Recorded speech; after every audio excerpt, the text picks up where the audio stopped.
Hello friends, welcome back to the Manzil Bharat. कैसे हैं आप सब? I hope you all are fine. So we were discussing a topic that is scientific research. Scientific research जो आपको JKPSI exam में general awareness के under एक topic है, उसे हम डिस्कस कर रहे थे। और इसमें जो भी करंट में रिसर्च से रिलेटेड टॉपिक्स रहे हैं उन्हें हम डिस्कस करते हैं।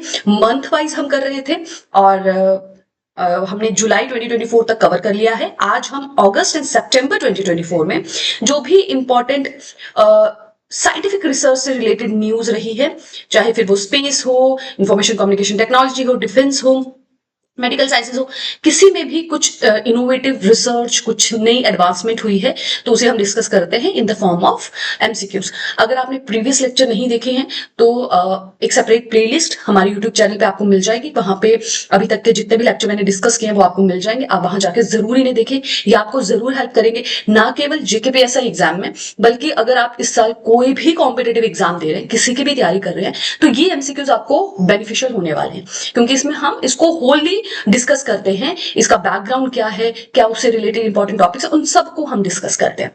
तो चलिए बढ़ते हैं आज के लेक्चर की तरफ। तो जो पहला क्वेश्चन है दैट इज आईएनएस अरिघात और आईएनएस अरिहंत। आईएनएस अरिघात और आईएनएस अरिहंत ये रिसेंटली न्यूज में रहे हैं और आपको बताना है कि ये हैं क्या, अरिघात एंड अरिहंत। क्या ये फ्राइगेट्स हैं, एयरक्राफ्ट कैरियर हैं, कॉर्वेट्स हैं या सबमरीन्स हैं? फ्राइगेट्स मैंने आई थिंक पहले भी डिस्कस किया था, जो कि क्या होती है, वॉरशिप्स होती हैं जो कंपेरेटिवली छोटी होती हैं। तो जो बड़ी बड़ी शिप्स जाती हैं जिसमें चीजें जो है ट्रेड करने के लिए भेजी जाती है, उनको एक तरह से अकंपनी करने के लिए ये छोटी वॉरशिप्स रहती है। ठीक है, तो आईएनएस अरिघात और आईएनएस अरिहंत बेसिकली क्या है? These are submarines. ठीक है, पनडुब्बियां जो अंडर वाटर रह के देश की सिक्योरिटी के लिए, देश की सेफ्टी के लिए जो है वो काम करती है। ठीक है, तो न्यूज में कैसे रहा? क्योंकि न्यूज में ये इसलिए था क्योंकि इंडिया ने अपना जो second nuclear power ballistic missile submarine है उसे कमीशन किया। कमीशन का क्या मतलब होता है? जब कभी भी नेवल फोर्सेस में कोई नई चीज आती है, उसकी एंट्री होती है, तो उसे कहते हैं कमीशन।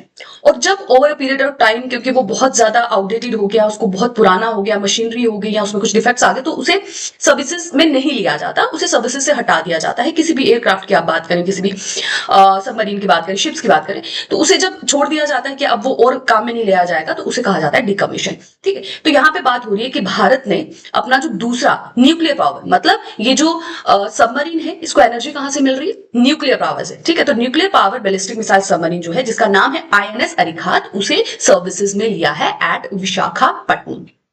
ठीक है, तो यहां से हमें दो पॉइंट क्लियर हो गए। पहला तो ये कि अरिघात बेसिकली है क्या, ये एक सबमरीन है। और दूसरा इंपॉर्टेंट पॉइंट कि ये भारत की जो सबमरीन है ये न्यूक्लियर पावर्ड है। ठीक है, ये न्यूक्लियर पावर से ये चलती है, इसको एनर्जी जो है न्यूक्लियर पावर से बनती है। और अगर हम बात करें कि पहला कौन सा था ऐसा सबमरीन जो न्यूक्लियर, क्योंकि this is the second one ना, तो फर्स्ट वाज आईएनएस अरिहंत। ठीक है, जिसे 2016 में सर्विसेज में लिया गया था।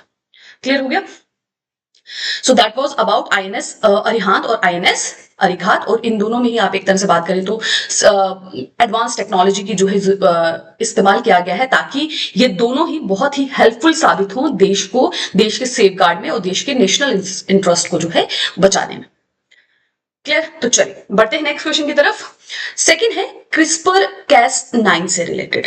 ये बहुत इंपॉर्टेंट है। इवन कुछ साल पहले, आई थिंक 1 या 2 साल पहले, ये यूपीएससी में भी पूछा गया था इससे रिलेटेड क्वेश्चन, क्रिस्पर कैस 9। तो दो स्टेटमेंट आपको दी गई है, आपको बतानी है कौन सी स्टेटमेंट सही है।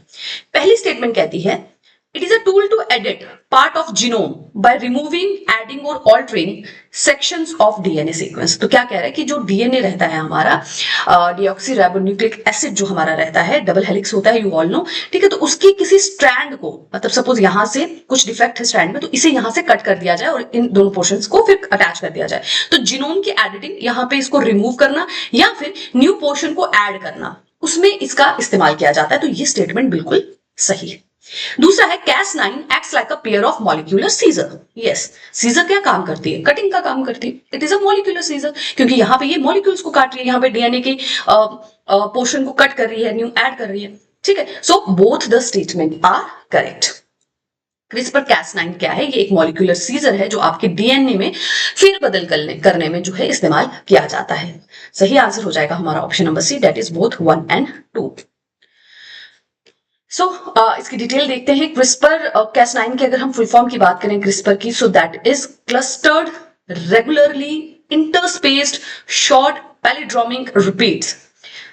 It is a DNA sequence which is a part of bacterial defense system. CRISPR-Cas9 is a unique technology that enables a geneticist and medical researchers to edit part of genome by removing, adding और altering. आप सिर्फ remove नहीं कर सकते, आप नई चीजों को add भी कर सकते हैं और उनके सीक्वेंस को alter भी कर सकते हैं. ठीक है. और CRISPR-Cas9 is the name of protein that transfer resistance. It is an enzyme that acts as a pair of molecular scissor capable of cutting strands of DNA, जैसे मैंने आपको पहले बताया. CRISPR-based tools rely on the ability of the system to recognize specific single nucleotide change in the DNA. तो ये इस technology पे base होता है कि वो कोई भी सिंगल न्यूक्लियोटाइड जो है उसमें चेंज आए डीएनए के, उसको आइडेंटिफाई कर सके, उसे रिकॉग्नाइज कर सके और फिर उसे ऑल्टर कर सके. ठीक है. तो CRISPR-Cas9 क्या है? Basically it's a molecular scissor जिससे आप जीनोम में चेंजेस ला सकते हैं. क्लियर. चलिए बढ़ते हैं नेक्स्ट क्वेश्चन की तरफ. EOS-08 मिशन, ये रिसेंटली न्यूज में था, तो आपको बताना है ये किसके द्वारा लॉन्च किया गया है. EOS-08 mission. नासा, इसरो, जक्सा या रॉसकॉस्मोस. नासा तो हम जानते हैं यूएसओ की स्पेस एजेंसी है और जक्सा की अगर हम बात करें तो दैट इज जापान की. सो यहाँ पे किसने EOS-08 मिशन को लॉन्च किया है? दैट इज इसरो, हमारे देश की space research agency, that is ISRO. ISRO ने रिसेंटली जो है अर्थ ऑब्जर्वेटरी सैटेलाइट EOS को सक्सेसफुली लॉन्च किया था श्रीहरिकोटा से. ठीक है, जो कि सतीश धवन स्पेस सेंटर है. तो ध्यान रखिएगा कि EOS बेसिकली किसका नाम है? अर्थ ऑब्जर्वेटरी सैटेलाइट. ये इसके आप एब्रिविएशन में ही पहचान सकते हैं. EOS stands for earth observation satellite. इस सैटेलाइट में बहुत सारे पेलोड्स गए हैं, जैसे इलेक्ट्रो ऑप्टिकल इंफ्रारेड पेलोड है, ग्लोबल नेविगेशन सैटेलाइट सिस्टम, रिफ्लेक्टोमीट्री का पेलोड है, सिक यूवी डॉसीमीटर है. ये सब पेलोड है जो है. ये पेलोड क्या होते हैं? बेसिकली जो भी काम वो पर्टिकुलर सैटेलाइट जो है वो परफॉर्म करेगी, तो उस हिसाब से चीजें जो है उसमें डाली जाती हैं. ऑब्जेक्टिव की अगर हम बात करें तो basically the primary objective of EOS, that is earth observatory satellite mission, include designing and developing a micro satellite, creating payload instruments compatible with the microsatellite bus and incorporating new technology required for future operation satellites. तो मकसद क्या है इस mission का? कि micro satellite, छोटे satellites का निर्माण किया जाए, उनमें जो नई टेक्नोलॉजी जो यूज होती है उनको डेवलप किया जाए. यही है इस मिशन का जो मकसद. ठीक है. तो EOS सैटेलाइट या मिशन आप एक तरह से कहीं किसके द्वारा लॉन्च किया गया है? It has been launch by ISRO. Clear.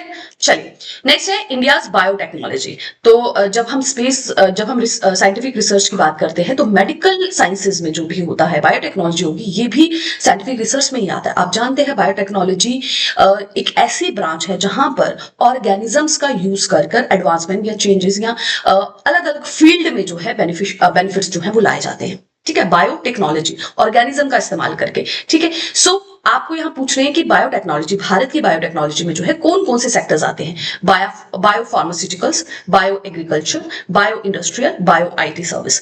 तो आप देखिए बायो फार्मास्यूटिकल्स की जब हम बात करते हैं तो जो वैक्सीन्स हैं, वैक्सीन्स में एक्चुअली हम क्या यूज कर रहे हैं? हम या तो डेड वायरसेस यूज करते हैं या अटेन्यूएटेड वायरस यूज करते हैं, है ना. लिविंग ऑर्गेनिजम्स ही यूज हो रहे हैं ना. ठीक है. बहुत सारी मेडिसिन की अगर हम बात करें तो वहां ऑर्गेनिजम्स ही यूज करें, तो फार्मास्यूटिकल्स में तो इस्तेमाल हो रहा है. एग्रीकल्चर की जब हम बात करते हैं तो हम बहुत सारी ऐसी वैरायटीज, टिश्यू कल्चर की जब आप पढ़ते हैं टिश्यू कल्चर के बारे में, या ऐसी वैरायटीज को डेवलप करने जो कि ड्रॉट रेजिस्टेंस हो, पेस्ट रेजिस्टेंस हो, तो वहां पर भी जैसे जो है बीटी कॉटन की जो है बीटी कॉटन के बारे में आपने सुना होगा. ठीक है. ये डेवलप किया गया था इसको कि ये ज्यादा अच्छी पैदावार हो, रेजिस्टेंट हो, पेस्ट से, ड्रॉट से रेजिस्टेंस हो. तो ये सब भी क्या है? बायोटेक्नोलॉजी एग्रीकल्चर में यूज हो रही है.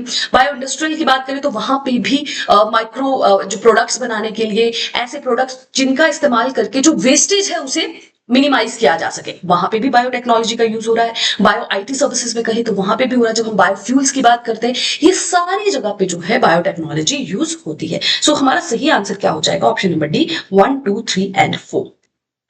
ठीक है. India's biotechnology sector is categorise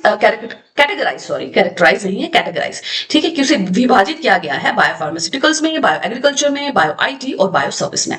biopharmaceuticals की बात करते हैं तो वो सबसे बड़ा सप्लायर है, लो कॉस्ट ड्रग्स को प्रोवाइड करते हैं, वैक्सीन को पूरे वर्ल्ड में प्रोवाइड किया जाता है, ठीक है। इवन कोविड की वैक्सीन जब डेवलप की हमने पूरे देश पूरे वर्ल्ड को जो है वो प्रोवाइड करवाई। बायो एग्रीकल्चर की बात करते हैं तो nearly 55% of Indian terrain under agriculture and allied activities. India is one of the largest producer of BT cotton, जो मैंने आपको बताया। तो हमारे यहाँ पर भी बायोटेक्नोलॉजी का एग्रीकल्चर में भी बहुत बड़ा योगदान है। Bio agri consisting of BT cotton हो गया, पेस्टिसाइड्स हो गया, मरीन बायोटेक हो गया, एनिमल बायोटेक हो गया, यहाँ हर जगह पे जो है बायोटेक्नोलॉजी का इस्तेमाल हो रहा है।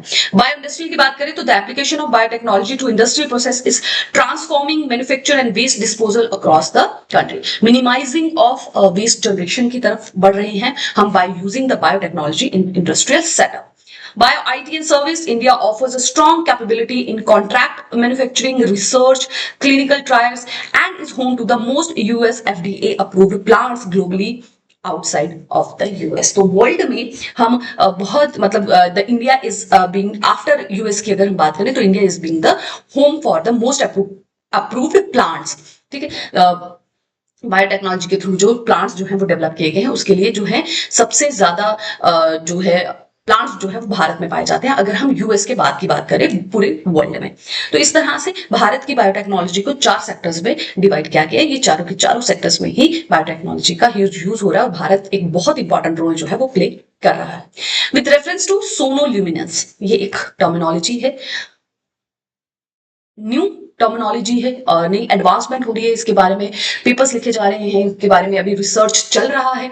सो देखते हैं क्या है सोनोल्यूमिनेंस। अगर आप इस टर्म को ही ब्रेक करें, जब कभी कोई टर्म अगर आपको लगे कि you are not able to understand it, तो ट्राई टू ब्रेक दैट, तो आप इंडिविजुअल टर्म्स से उसे समझ सकते हैं। सबसे पहले है sono. Sono stands for sound, sonography है ना, अल्ट्रासाउंड आप सुनते हैं, तो sono stand for sound. And luminance की जब हम बात करते हैं, इट इज समवेयर लाइट, ठीक है। सो फर्स्ट स्टेटमेंट क्या कह रही है, sonoluminescence is the emission of light from a bubble in a liquid when it is subject to a powerful sound waves. ये एकदम सही है। रिसेंटली इस फिनोमिना को जो है आइडेंटिफाई किया गया था, इसे ऑब्जर्व किया गया था कि एक लिक्विड, एक जो लाइट है, जब बहुत large amount of sound waves को सब्जेक्ट किया जाए एक बबल ऑफ लिक्विड को, तो वहां से लाइट एमिशन होती है और इसी को सोनोल्यूमिनेंस कहा जाता है, साउंड एंड लाइट, ठीक है। दूसरा है कि the exact mechanism of sonoluminescence is well understood. ये बिल्कुल सही नहीं है, क्योंकि ये रिसेंटली ही ये फिनोमिना ऑब्जर्व हुआ है, अभी इसके बारे में स्टडीज चल रही हैं, अभी ये बिल्कुल भी क्लियर नहीं हुआ है कि क्या प्रोसेस रहता है, किस वजह से जो है लाइट एमिट होती है, ये अभी क्लियर नहीं है। तो सही आंसर हो जाएगा हमारा ऑप्शन नंबर ए ओनली। सो आपको पूछा जा सकता है कि व्हाट इज सोनोल्यूमिनेंस, ठीक है। तो आपको समझ आ गया सोनोल्यूमिनेंस क्या है, कि जब एक बहुत large amount of sound waves को जो है एक लिक्विड को जो है सब्जेक्ट किया जाता है बहुत large amount of sound waves को, तो वहां से क्या है लाइट एमिट होती है।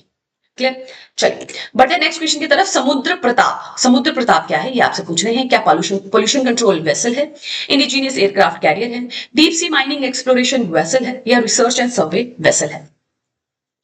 इसका सही आंसर जो है वो है option number A, that is pollution control vessel, ठीक है। So the indigenously build pollution control vessel, ये भारत द्वारा ही डेवलप किया गया है और इसे लॉन्च रिसेंटली किया गया था गोवा में, ठीक है। इंडियन कोस्ट गार्ड का ये जो है वेसल है पोल्यूशन कंट्रोल, और it has been built by GSL. GSL द्वारा ये बिल्ट किया गया है for the Indian coast guard. GSL क्या है, गोवा शिपयार्ड लिमिटेड है, और ये हमें हेल्प करेगा ऑयल स्पिलेज को, क्योंकि आप सब जानते हैं कि ट्रेड लार्ज अमाउंट में जो है वो सी रूट के द्वारा ही होता है, क्योंकि ये एक चीपेस्ट है रूट होता है, और भारत जो है वो लार्ज अमाउंट में ऑयल को इंपोर्ट भी करता है, और ड्यूरिंग द ट्रेड बहुत ज्यादा जो है ऑयल स्पिलेज के जो इंसिडेंट्स है वो देखने को मिलते हैं। तो ये वेसल टिपिकली इसीलिए जो है डेवलप किया गया है, ताकि जो ऑयल स्पिलेज है उसे रिमूव किया जा सके, उसकी रिकवरी में, उसकी सेपरेशन में ये बहुत ज्यादा हेल्प करे, ठीक है। और इवन ये कहा जाता है कि समुद्र प्रताप जो है वो at a rate of 300 ton per hour की कैपेसिटी से जो है ऑयल को रिमूव कर सकता है। क्लियर, तो समुद्र प्रताप क्या है, पोल्यूशन कंट्रोल वेसल है, जीएसएल द्वारा डेवलप किया गया। नेक्स्ट आता है the term Malpe and Mulki recently seen in the news,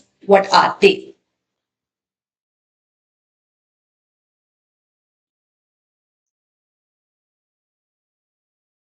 सो दो टर्म्स हैं, मालपे एंड मुल्की, ये क्या है। एंटी सबमरीन वॉरफेयर वेसल्स हैं, tribes of north east India है, इंडिया सिंकिंग आइलैंड है, या क्रेटर डिस्कवर्ड ऑन मार्स है। So the correct answer is option number A. It is a both of these are anti-submarine warfare vessels. ठीक है. So ये हैं fourth and fifth हमारे Indian navy में include हुई fourth and fifth anti submarine warfare ships हैं ये, और ये बिल्ड की गई हैं by the Cochin shipyard limited. और इन दोनों का जो नाम है, अगर हम नाम की बात करें तो इनका नाम जो है वो रखा गया है आफ्टर द पोर्ट्स जो कि स्ट्रेटेजिकली बहुत इंपॉर्टेंट है इंडिया के, along the coast of India के हैं, उनके नाम के ऊपर इन दोनों एंटी सबमरीन वॉरफेयर शिप्स का जो है नाम रखा गया है. नेक्स्ट है विच of the following statement is not correct regarding the robotic mules. Indian army ने रिसेंटली आर्मी में इंक्लूड किए हैं रोबोटिक म्यूल्स को. अब ये क्या है, उनके बारे में कुछ स्टेटमेंट आपको दी गई है, आपको बताना है कौन सी सही नहीं है. नॉट बोला है, कौन सी सही नहीं है. चलिए देखते हैं. पहली स्टेटमेंट कहती है the two legged robotic mules are equipped with thermal cameras and other sensor. Thermal cameras और सेंसर्स तो उनमें हैं, but these are not two leg, ये फोर लेग्ड है. ये जो म्यूल है ना, ये फोर लेग्ड म्यूल है. ठीक है. सो टू लेग नहीं है, ये स्टेटमेंट हमारी गलत हो जाएगी. तो पहले ही स्टेटमेंट हमारी जो है वो गलत हो जाएगी. ठीक है, तो यही हमारा करेक्ट आंसर हो जाएगा क्योंकि यार नॉट पूछा गया.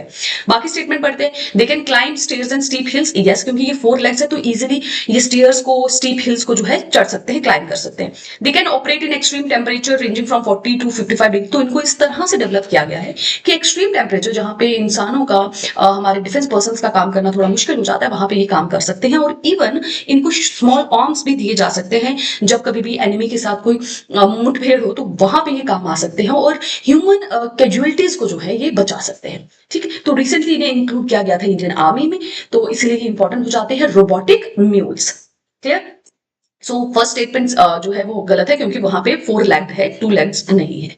बाकी जो भी स्टेटमेंट है वो सही है. आप इसे और वीडियो को पॉज करके रीड कर सकते हैं.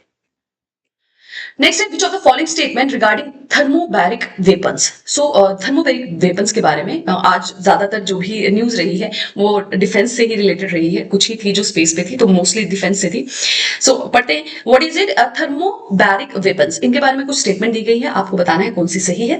तो पहली स्टेटमेंट कहती है कि thermobaric weapon rely on the atmosphere oxygen to fuel their explosive power unlike conventional explosive. तो एकदम सही है. थर्मोबैरिक वेपन्स क्या होते हैं, वो जलने के लिए जो है एटमॉस्फेयर से ही ऑक्सीजन लेते हैं. ठीक. सो ये एटमॉस्फेयर के ऑक्सीजन पे रिलाई करते हैं ताकि उनको जो है जलने के लिए हेल्प मिले. दूसरा है thermobaric weapon cause a dual impact of intense heat and pressure making them particularly destructive in enclose space like bunkers and tunnels. ये भी एकदम सही है. Option C is the correct, both 1 and 2. तो रिसेंटली क्या हुआ था कि रशिया ने थर्मोबैरिक बॉम्ब का जो है इस्तेमाल किया था यूक्रेन पे, उसकी एक प्लेस पर, दैट इज कुपियांस्क. यहाँ पर रशिया ने थर्मोबैरिक बॉम्ब का इस्तेमाल किया था, इसलिए न्यूज पे रहे थे. तो किस तरह के ये वेपन्स होते हैं, ये एटमॉस्फेयर से ही ऑक्सीजन लेते हैं खुद को जलाने के लिए. और जो कन्वेंशनल अगर एक्सप्लोजिव की अगर हम बात करें, जो कन्वेंशनली एक्सप्लोजिव यूज किए जाते हैं, एक्चुअल में उनके पास अपने ऑक्सीडाइजर्स होते हैं, वो उनके अपने ऑक्सीडाइजर्स रिएक्ट करते हैं और फिर वो ब्लास्ट क्रिएट करते हैं. बट ये थर्मोबैरिक वेपन्स क्या करते हैं, ये एटमॉस्फेयर से ऑक्सीजन लेकर ब्लास्ट को क्रिएट करते हैं. और ये दो तरह का इंपैक्ट करते हैं. बहुत ज्यादा हीट और प्रेशर को जनरेट करते हैं, जिसकी वजह से अगर कन्फाइंड एरिया में इनके थ्रू जो है अटैक किया जाए तो ये बहुत ज्यादा डिस्ट्रक्टिव जो है वो साबित हो सकते हैं. क्लियर. चलिए next is baby Colombo. Recently seen in news is joint mission of. तो स्पेस रिसर्च से रिलेटेड है ये. बेबी कोलंबो जो है वो किसका ज्वाइंट मिशन है, आपको बताना है. नासा और ईएसए का, जाक्सा और नासा का, नासा और इसरो का, या ईएसए और जाक्सा का. तो बेबी कोलंबो जो है ना वो यूरोपियन स्पेस एजेंसी और जापान स्पेस एजेंसी के कंबाइंड मिशन है. ठीक है. तो the spacecraft BepiColombo give scientist their first clear view of Mercury south pole. तो क्यों न्यूज में रहा था, क्योंकि रिसेंटली जो बेबी कोलंबो था उसने पहला क्लियर व्यू प्रोवाइड किया. ये डेवलप किया गया था ये mission for the study of mercury. Mercury जो प्लैनेट है उसकी स्टडी के लिए, उसके साउथ पोल की स्टडी के लिए इसे डेवलप किया गया था. तो उसने पहला क्लियर व्यू जो है वो साइंटिस्ट को प्रोवाइड किया, तो इसलिए ये रिसेंटली दोबारा से न्यूज में था. तो ये ज्वाइंट मिशन है यूरोपियन स्पेस एजेंसी का और जापान स्पेस एजेंसी का, जो कि 2018 में लॉन्च हुआ था. और ऑर्बिट में ये रहेगा मरकरी के अप टू 2026. ठीक है. If we go into orbit around Mercury 2026, about a year after its original arrival time, the delay was prompted by efforts to overcome problem with the spacecraft thrusters. तो उसके spacecraft के thruster में issue आ गए थे, उसकी वजह से although ये रीच हो गया था 2025 में, बट 2026 में ये ऑर्बिट में आएगा. It has 2 orbiters. इनके बारे में आपसे पूछा नहीं जाएगा mostly. That is enough for you कि ये किनका ज्वाइंट मिशन है। और दूसरा इंपॉर्टेंट पॉइंट आपके लिए है कि किस लिए डेवलप किया गया है, किसकी स्टडी के लिए, कोई कौन से प्लैनेट या कौन से मून की स्टडी के लिए। क्लियर? तो दो ऑर्बिट है इसके, one more focused on Mercury's landscape and other collecting data from the surrounding space environment. एक जो है वो मर्करी में किस तरह का लैंडस्केप पाया जाता है, लैंड कैसी है, उस पर स्टडी करेगा, और दूसरा उसके स्पेस के एनवायरमेंट पे। Question number 11 is with reference to semiconductor. Semiconductor से रिलेटेड कुछ स्टेटमेंट दी गई है, आपको बताना है कौन सी सही है। तो सेमीकंडक्टर को न्यू एडवांसमेंट नहीं है, पुरानी है, बट रिसर्च साइंटिफिक एडवांसमेंट है, इसीलिए ये इंपॉर्टेंट है। और रिसेंटली उसमें कुछ एडवांस हुई है, कुछ न्यूज में रहा है, तो और भी इंपॉर्टेंट हो जाता है। ठीक है, तो चलिए पढ़ते हैं दो statement. These are material with electric properties that fall between those of conductor and insulators. एकदम सही है, सेमीकंडक्टर जो है वो ऐसी मटेरियल है जिनकी प्रॉपर्टीज की वजह से वो कंडक्टर और इंसुलेटर्स के बीच में पड़ते हैं। In a process called doping, small amount of impurities are added to this pure element causing large changes in the conductivity of the metal. ये भी बहुत सही क्वेश्चन आंसर पॉइंट है। Both the statements are correct. तो semiconductor क्या है? Basically semiconductors are the material with electrical properties that fall between those of conductor and insulator. तो ये इनकी जो प्रॉपर्टीज है ना वो कंडक्टर और इंसुलेटर्स के बीच में लाई करती है, इसीलिए इनको सेमीकंडक्टर कहा जाता है कि आधे कंडक्टर है, कंडक्ट करते हैं बट इतना भी फ्रीक्वेंट या फास्ट कंडक्ट नहीं करते। तो they lie somewhere between the metals and non metals, या मेटल्स कह ले और इंसुलेटर्स। ठीक है, so they have a unique ability to conduct electricity under certain condition by acting as insulator अंदर आता। तो कुछ स्पेसिफिक कंडीशन में ये कंडक्टर्स की तरह एक्ट करते हैं, वो कंडीशन चली जाती है तो ये इंसुलेटर्स की तरह एक्ट करते हैं। डोपिंग ऐसा प्रोसेस है जिसमें स्मॉल अमाउंट ऑफ इंप्योरिटीज इसमें डाली जाती है ताकि उनकी कंडक्टिविटी को जो है वो चेंज किया जा सके। यूज की अगर हम बात करें तो सेमीकंडक्टर्स बहुत लार्जली जो है इलेक्ट्रॉनिक डिवाइसेस, ट्रांजिस्टर्स, इन सब में यूज किए जाते हैं, जो कि आजकल के मॉडर्न इलेक्ट्रॉनिक सर्किट्स का एक इंपॉर्टेंट पार्ट है। ठीक है, दे एक्ट एज स्विचेस और amplifiers in everything from computers to cell phones. Semiconductors are also used in solar cells, LEDs, integrated circuits. तो इन सब में सेमीकंडक्टर्स आज के युग में एक बहुत ही इंपॉर्टेंट मटेरियल है, हर जगह आपको वो देखने को मिलेगा। सोलर सेल्स हो गए, एलईडीज हो गई, आपकी आईसीज हो गए, कंप्यूटर्स, सेल फोन्स, हर जगह आपको सेमीकंडक्टर्स देखने को मिलेगा। ठीक है, तो ये किस तरह से काम करते हैं, ये क्या होते हैं, you need to know, exams में पूछा जा सकता है। नेक्स्ट क्वेश्चन है what some points are given for with reference to pager devices. तो आपको बताना है कौन सी स्टेटमेंट सही है। रिसेंटली ये न्यूज में रहा था, इसीलिए इंपॉर्टेंट है। Pagers are small electronic device that can receive and display numeric और टेक्स्ट मैसेज। ये एकदम सही है। पेजर्स जो है इस तरह से छोटा सा इंस्ट्रूमेंट हुआ करता था जिसमें आप मैसेज भेज सकते हैं और वो रिटन फॉर्म में, न्यूमेरिक फॉर्म में या टेक्स्ट मैसेज के फॉर्म में वो दिखता है। Unlike cell phones, pager device depend on radio signal to transmit information. This is also correct. तो बोथ 1 and 2 आर करेक्ट। ठीक है, सो रिसेंटली ये न्यूज में क्यों था, क्योंकि nearly 3000 peoples were injured after pagers used by Hezbollah, the Shiite Islamic militant group based in Lebanon, exploded across the country. तो क्यों न्यूज में था कि रिसेंटली क्या हुआ था कि जो लेबनान में एक मिलिटेंट ग्रुप कहा जाता है, शिया मिलिटेंट ग्रुप हिजबुल्लाह, उनके द्वारा यूज किए जाने वाले पेजर्स जो थे, जो ब्लास्ट हो गए थे, जिसकी वजह से बहुत सारे लोगों की जान गई थी, वो इंजर हुए थे। तो इसलिए ये न्यूज में रहे थे। तो पेजर बेसिकली क्या है, छोटे से डिवाइस है, अर्लियर बहुत ज्यादा यूज किए जाते थे, कॉमन पब्लिक भी यूज करती थी, बट अब जब से सेलफोन्स आए तो इसका इस्तेमाल उस तरह से नहीं होता है। सो पेजेस जहां पे आप टेक्सचुअल मैसेज जो है रिटन फॉर्म में या टेक्स्ट न्यूमेरिक फॉर्म में दे सकते हैं, और ये जो है सिग्नल्स को ट्रांसमिट करने के लिए रेडियो सिग्नल का इस्तेमाल करते हैं। ठीक है, they were popular before cellphones to cover and were being used by Hezbollah to evade Israel tracking of their movements. तो इसका यूज किया जा रहा था ताकि मूवमेंट्स को ट्रैक किया जा सके। तो सेलफोन से पहले ये बहुत ही ज्यादा प्रचलित थे, जब से सेलफोन्स आ गए तो ये यूज में नहीं थे। Consider following statement. The first module of भारतीय अंतरिक्ष station will be launched in 2028 to space research से again एक क्वेश्चन है। भारतीय अंतरिक्ष स्टेशन, आपने इंटरनेशनल स्पेस स्टेशन सुना होगा, ठीक है। तो सुनीता विलियम्स आपने देखा कि जो कि सिर्फ 2 महीने के लिए वहां पे गई थी और जिनका फिर वहां पे स्टे बहुत लंबा हो गया था, तो उनको रिसेंटली वापस धरती पे लाया गया है।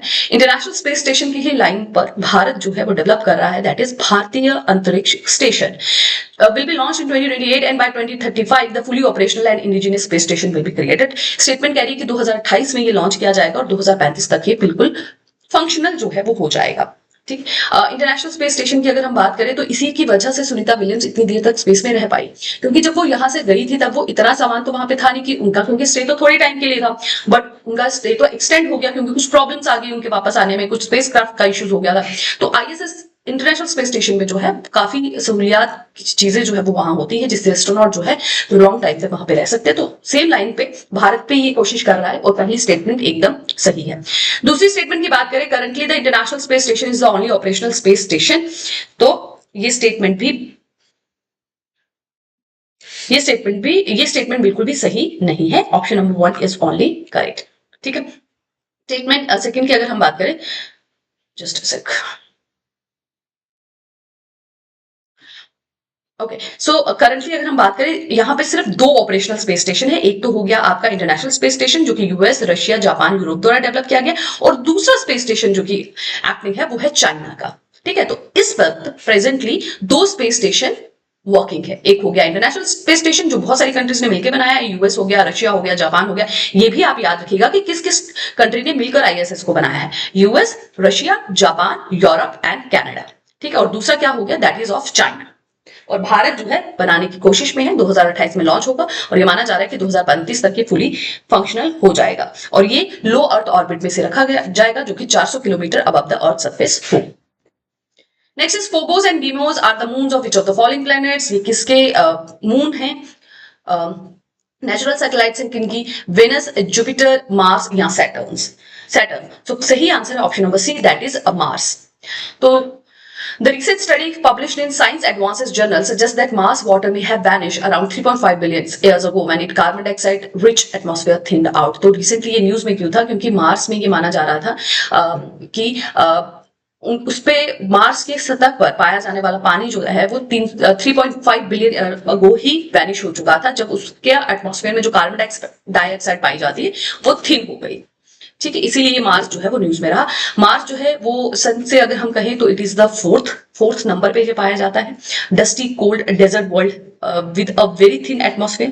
It is one of the most explored bodies in our solar system। ये एक ऐसा ग्रह है जिसे सबसे ज्यादा स्टडी आप एक तरह से कहीं की गई है। इसकी रेड प्लैनेट इसे कहा जाता है क्योंकि इसकी सतह पर आयरन मिनरल्स जो है वो पाए जाते हैं और उसकी ऑक्सीडेशन की वजह से, उनकी रस्टिंग की वजह से इसकी सरफेस जो है वो रेड दिखाई देती है। इसके 2 इंपॉर्टेंट मून्स हैं या नेचुरल सैटेलाइट्स हैं, that is Phobos and Deimos. Both are thought to be captured asteroids or debris from early in the formation of solar system। Phobos is a large of Mars too।